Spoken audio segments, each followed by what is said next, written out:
आज मैं अपने पहले वीडियो के माध्यम से आज हनुमान जी की साधना के बारे में आप लोगों को देने जा रहा हूँ।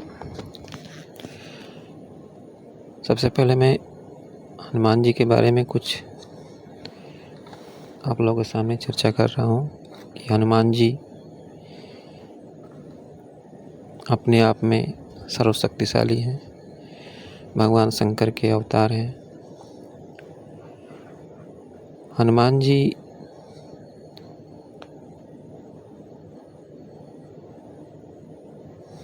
पवन पुत्र, अंजनी के लाल और केसरी नंदन के नाम से भी प्रसिद्ध हैं। श्री रामचंद्र जी के परम भक्त हैं और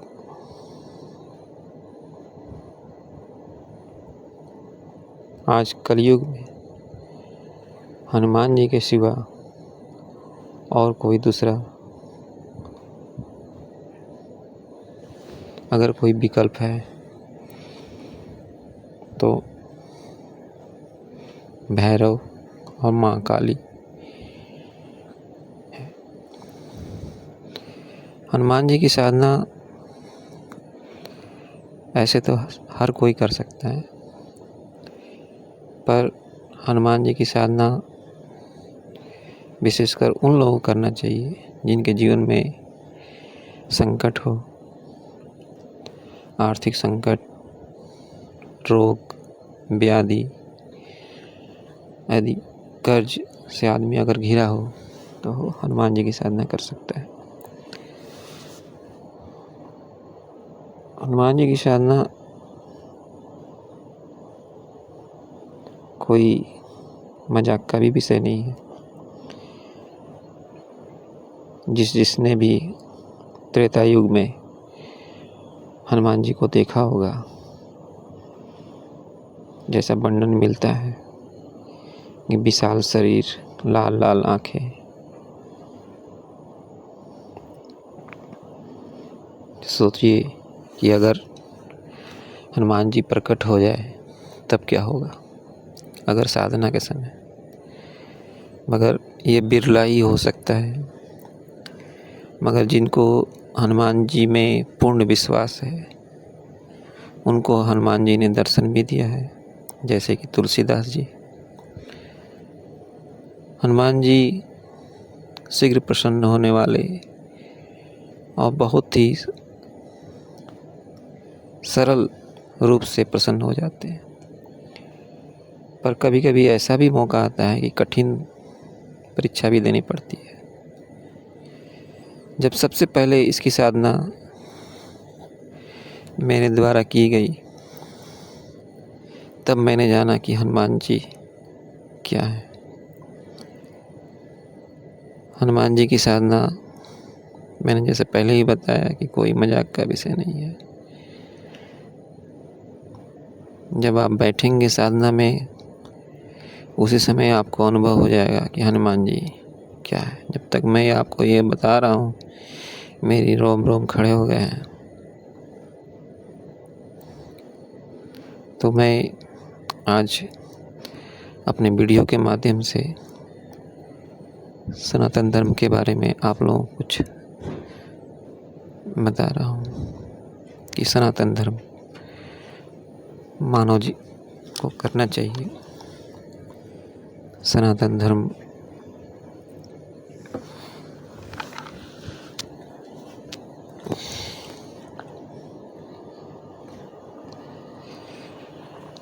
हनुमान जी की साधना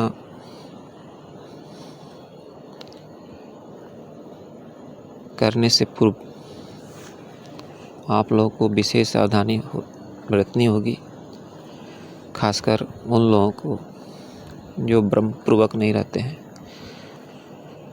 ब्रह्मचर्य पूर्वक रहने का मतलब है कि पूर्ण ब्रह्मचर्य, न कि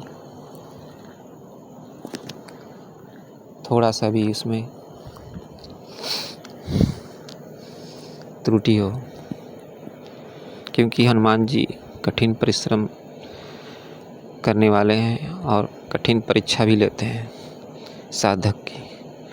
तो जब साधक की परीक्षा लेते हैं तो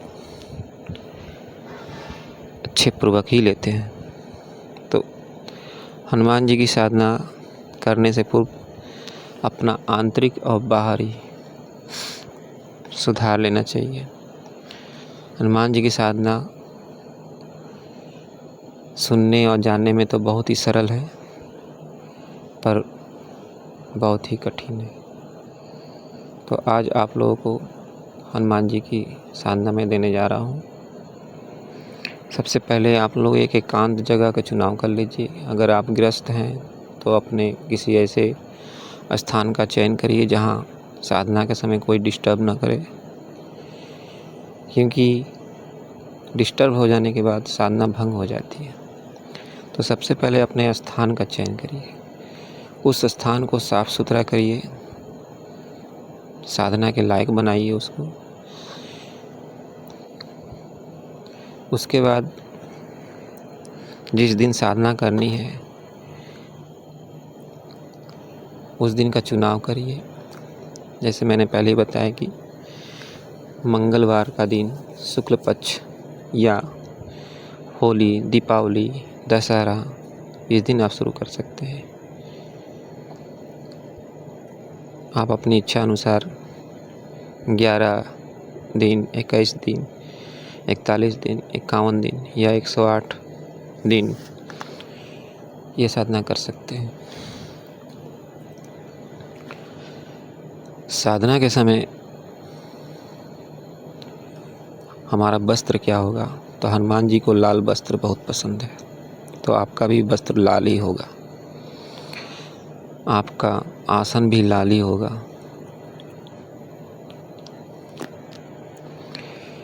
प्रसाद के रूप में हनुमान जी को क्या प्रिय है? तो हनुमान जी को गुड़ और देसी घी बहुत पसंद है। गुड़ और घी को एक में मिलाकर उसकी छोटी छोटी गोलियां बना ले, या छोटे छोटे गुड़ के छोटे छोटे टुकड़े कर ले और उसमें घी को मिला ले अच्छी तरह से। और प्रतिदिन आप जब साधना में बैठेंगे तो हनुमान जी को ये प्रसाद चढ़ाते रहिए। फूल के रूप में हनुमान जी को लाल फूल बहुत पसंद है। आप लाल फूल चढ़ाकर भी हनुमान जी को प्रसन्न कर सकते हैं। अब रह गया हनुमान जी को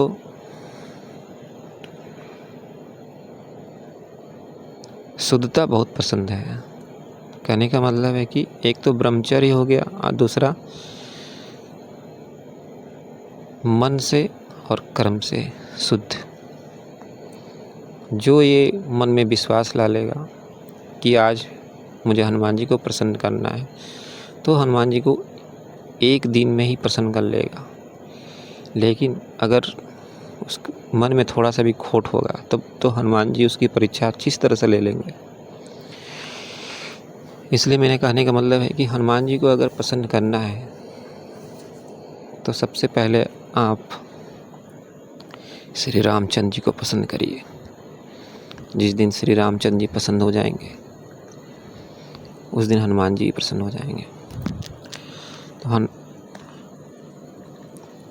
तो आप सबसे पहले साधना में जब बैठेंगे आसन आपका लाल होगा।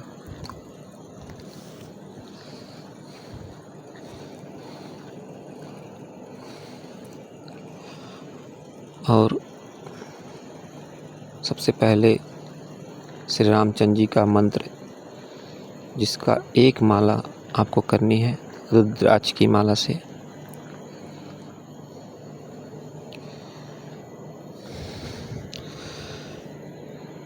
और मंत्र है राम, ओम राम रमाय नमः।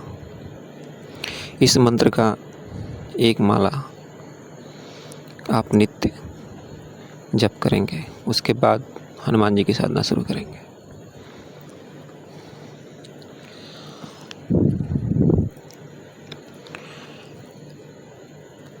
जब आप ये साधना शुरू करेंगे, जिस दिन आपका पहला दिन होगा,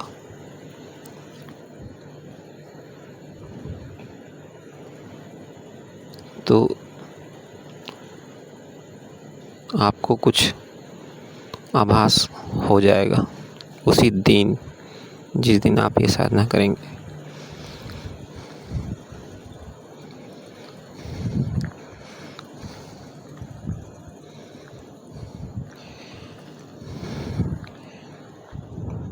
पहले दिन की साधना में आप जो भी आपका मन में इच्छा है वो इच्छा उनको बोल दीजिएगा, क्योंकि आपकी भी कुछ इच्छा होगी ना साधना की। तो उस साधना में ये विशेष सावधानी ये भी है कि हनुमान जी को भ्रम में ना रखिएगा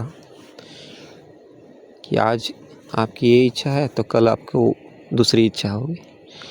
एक मन में जो इच्छा होगी वही इच्छा आप मन में बैठाए रहिएगा और हनुमान जी की साधना आप करते रहिएगा।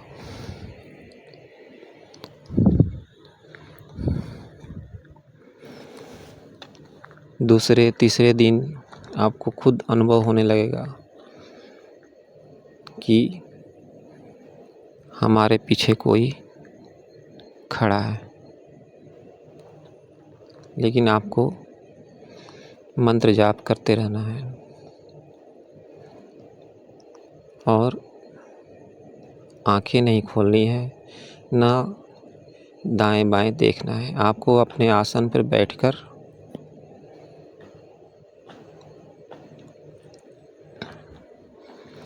मंत्र जाप करते रहने हैं।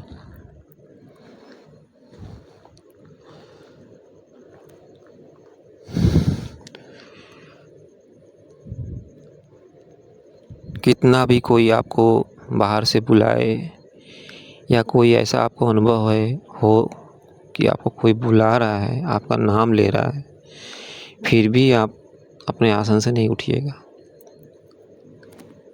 आप अपने आसन पर बैठे रहिएगा और मंत्र जाप करते रहिएगा। हनुमान जी को चमेली के तेल का दीपक या गाय के घी का दीपक बहुत पसंद है, तो आप इन दोनों में से एक का चुनाव कर लीजिएगा। माला के रूप में आप रुद्राक्ष की माला का भी चुनाव कर सकते हैं। सबसे उत्तम तो रुद्राक्ष की माला से ही रहेगा। आसन आपका लाल रहेगा, वस्त्र भी आपका लाल रहेगा, साथ में एक गिलास या लोटा जिसमें जल भरा हो रख लीजिएगा। सबसे पहले श्री रामचंद्र जी का मंत्र ओम राम रमाय मंत्र का जाप कर लीजिएगा। इस मंत्र का जाप करने के बाद हनुमान जी के मंत्र का जाप करिएगा।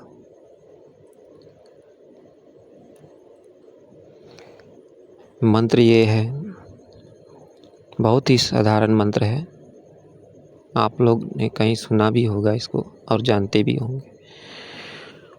ओम राम रमाय नमः, ये श्री रामचंद्र जी का मंत्र है।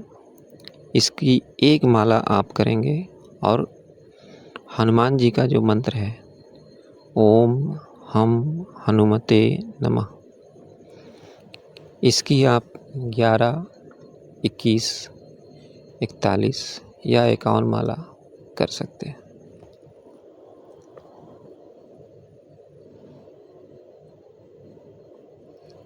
साधना आप 11 दिन, 21 दिन, 51 दिन कर सकते हैं।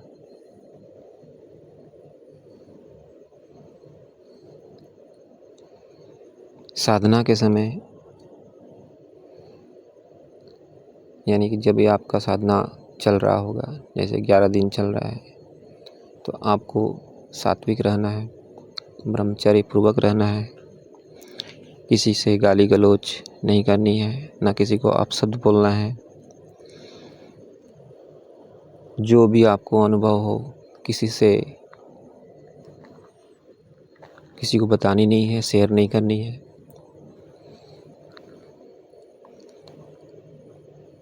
जिस दिन आपका साधना का अवधि पूर्ण हो जाएगा, उस दिन आप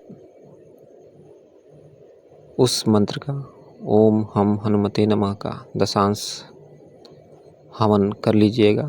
हवन सामग्री में आपको आज तो बाज़ारों में अच्छी अच्छी प्रकार की हवन सामग्री मिल रही है, फिर भी आप उसमें अपने तरफ से गुड़, जो आप प्रतिदिन गुड़ और घी का प्रसाद चढ़ाते आ रहे हैं, उसको मिला लीजिएगा।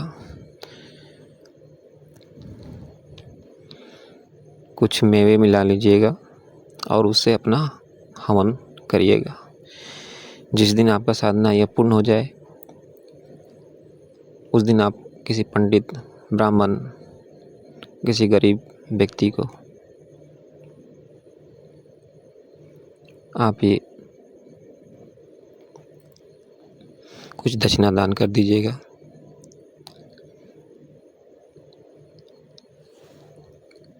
तो आज हम हनुमान जी के साधना के विषय में आप लोगों को बताएं। आप लोगों को कैसा लगा, आप कमेंट करके हमें बताइएगा।